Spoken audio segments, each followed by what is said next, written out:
Synodal piety. The Russian emigration flowed into Europe, one might say, before it had cooled down after its struggle, still seething with passionate fury at having been deprived of the ideals of that great Russian land, of the white idea, etc. It carried with it not only its own miserable baggage, not only its bayonets and regimental banners, but portable churches with iconostases made out of cloth stretched over wooden frames, sacred vessels and vestments. And having landed on foreign soil, it set up not only branches of the All Forces Union, but its own churches. For many the church was a vital requirement for their souls. For many, a kind of inescapable attribute of the idea of Russia as a great power, without which it was difficult to speak of nationalism, of loyalty to the traditions and ordinances of the past.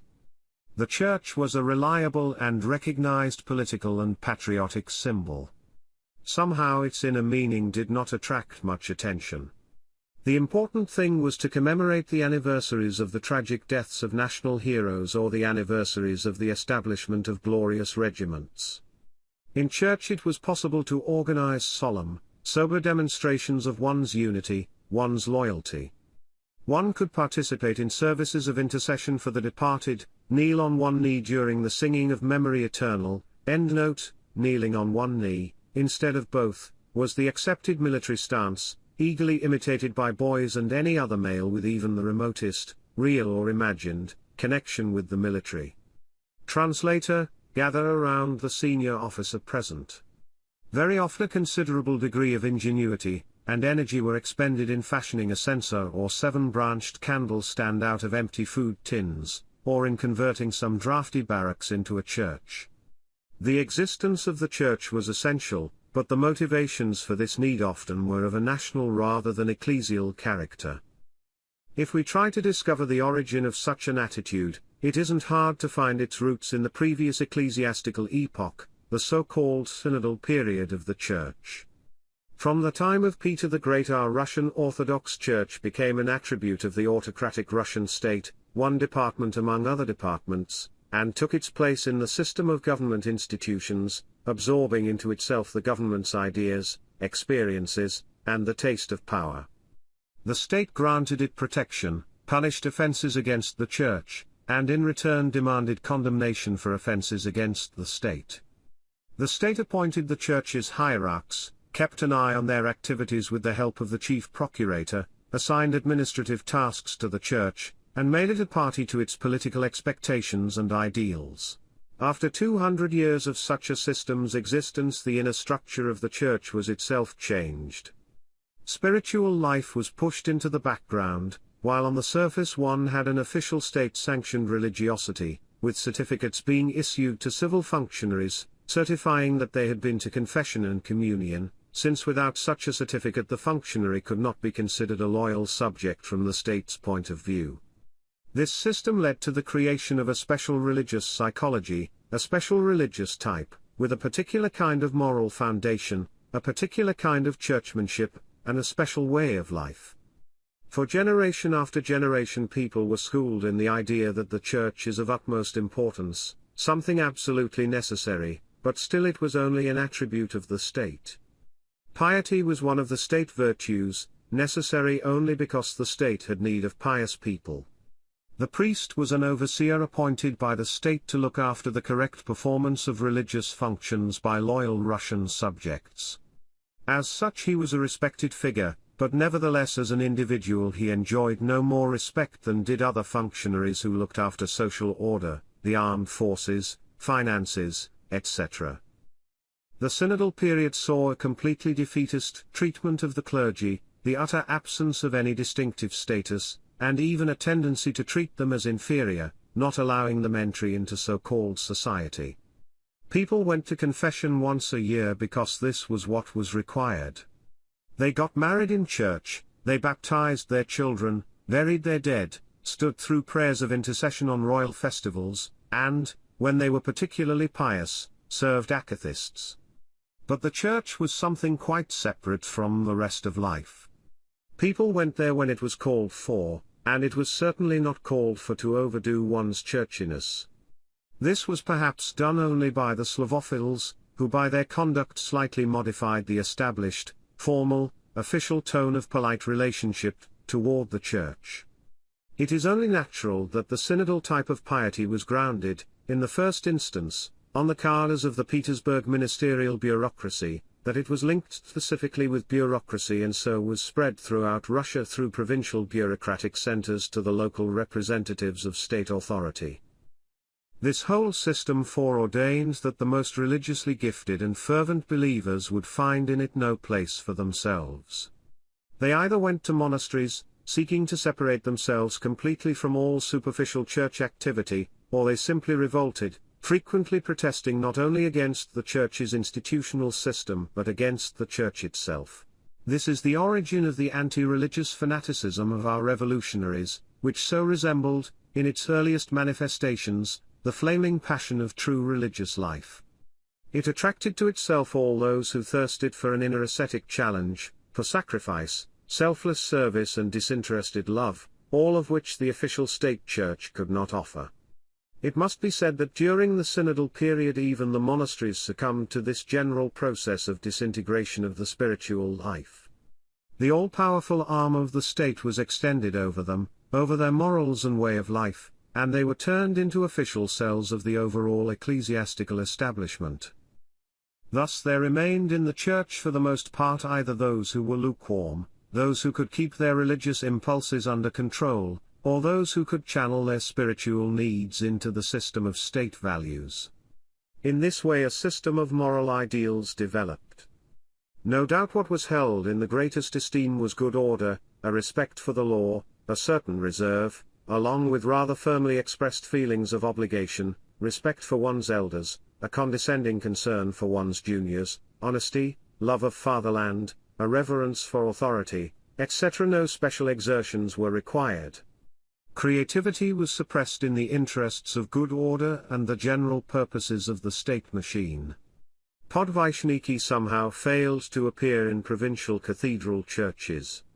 Here there were people of a different sort, rectors, calm, businesslike cathedral archpriests thoroughly familiar with the divine services who made every effort to conduct them solemnly and with grandeur in splendid and magnificent temples, superb administrators and organizers, custodians of church property, official functionaries of the synodal establishment, honorable people, conscientious, but uninspiring and uncreative. And the cathedrals, the crowning expression of the synodal architectural craftsmanship, were overwhelming in their massiveness, their spaciousness, their gilt and marble, with huge cupolas, resonant echoes, immense royal doors and costly vestments. Colossal choirs performed special Italianate, and secularized ecclesiastical chants. The images on the icons could hardly be seen, having been encased in gold and silver covers. The deacon could hardly lift the book of the Gospels, with its heavy binding, and he read it in such a way that at times it was impossible to understand a single word. But it was not his job to make the reading understandable. He had to begin with a kind of unimaginably low rumble and end in a window-rattling bellow, showing off the mighty power of his voice. Everything had but a single purpose, everything was in harmony with each aspect of the epoch's churchmanship, everything had as its aim a display of the power, wealth, and indestructibility of the Orthodox Church and the great Russian state which protected her. How widespread was this kind of ecclesiastical psychology? Certainly, one ought not to imagine that this was the only type of religious consciousness, but without a doubt any other kind would have to be searched for diligently, since the official type was so overpowering. This is especially clear if we take into account that alongside such an understanding of ecclesiastical life and religious ways, we developed our own intense form of atheism. These people, as Soloviev accurately observed, laid down their lives for their friends while believing that man evolved from apes. Thus it was possible to find an outlet for love, sacrifice and heroic deeds outside church walls. But within the church anything which was different, was, by that fact alone, in opposition, it flowed against the current and was persecuted and belittled. This ecclesiastical psychology was based on a very solid way of life, and this way of life, in turn, was nourished by it. Tradition permeated everything, from prayer to the kitchen. From what has been said, it should be obvious that on such soil one could hardly expect to see creative forces grow. Here everything is channeled toward conservation, to the preservation of the foundations, to the repetition of feelings, words and gestures. Creativity demands some new kind of challenge. Here there was none, neither in the field of ideas, nor in the field of arts, nor in the way of life. Everything was strongly guarded and protected. Innovation was not permitted. There was no need for any creative principle. The synodal type of religious life, which promoted other values along with spiritual ones, namely those of the state, of a way of life and of a particular tradition, not only distorted and confused the hierarchy of values, but often simply replaced Christian love with an egotistical love for the things of this world. It is difficult, even impossible, to see Christ, to experience a Christianization of life, where the principle of the secularization of the Church is openly proclaimed. This type of piety was not up to the difficult task of rendering to God what is God's and what is Caesar's to Caesar. During its lengthy existence it more and more frequently let Caesar triumph. Through it the Roman Emperor conquered Christ, not in the circus arena, not in the catacombs, but at the very moment when he recognized the heavenly King. At that very moment the subversion of Christ's commandments by the commandments of the secular state began. One can acquire synodal piety through one's education, through habit and custom, but in no way can one acquire it through a desire to follow in the footsteps of Christ. From a historical point of view, this orderly system had already begun to show cracks by the end of the 19th century. Suddenly a guest appeared in the church, and not an entirely welcome one, the Russian intelligentsia. We shall speak more about his role later, but at first this role was only shallowly rooted in the Church's life. It was more a phenomenon on the fringes of the Church. Everything changed decisively from the moment of the February, 1917, revolution, and, in the Church, these changes were reflected in the All-Russian Church Council, of 1917–18, and the restoration of the Patriarchate. However important these changes were to the Church's historic way of life, they could not, of course, suddenly change people's psychology and refashion the temper of their souls. Because of this, the emigration brought with it into foreign lands memories of the Russian Church's synodal period, its way of life, its art, its clergy, its understanding of the Church's role and significance in the overall patriotic scheme. It is very likely that even now the synodal type of piety predominates. This is easy to demonstrate if we bear in mind that the whole of the Karlosi group, endnote, the group of bishops, priests and faithful, based in Karlosi, Serbia, who after 1921 declared themselves administratively independent of St. Tikhon, the Patriarch of Moscow. They went on to form the Russian Orthodox Church outside of Russia, in our church lives precisely in accordance with this ideology, uniting church and state, preserving the old traditions, not wanting to take cognizance of the new conditions of life and continuing to preach Caesaropapism. Not everyone who belonged to the synodal psychology was attracted exclusively to that special group. Everywhere, in spacious cathedrals and in provincial makeshift churches, we can find people who confess their membership in the Orthodox Church and along with this, believe that the Church is simply a necessary attribute of Russian sovereignty. It is difficult to have two views on whether this psychology has any correlation with the current problems of the Church's life. In the first place, life today demands creative efforts from us so urgently that no grouping which lacks a creative agenda can expect to succeed. Moreover, there is no doubt but that on the historical plane the synodal period has come to an end with no possibility of return. There is no basis for assuming that the psychology which it engendered can survive it for long. In this sense it is not important how we assess such a religious type. Only one thing is important: without a doubt it is dying and has no future.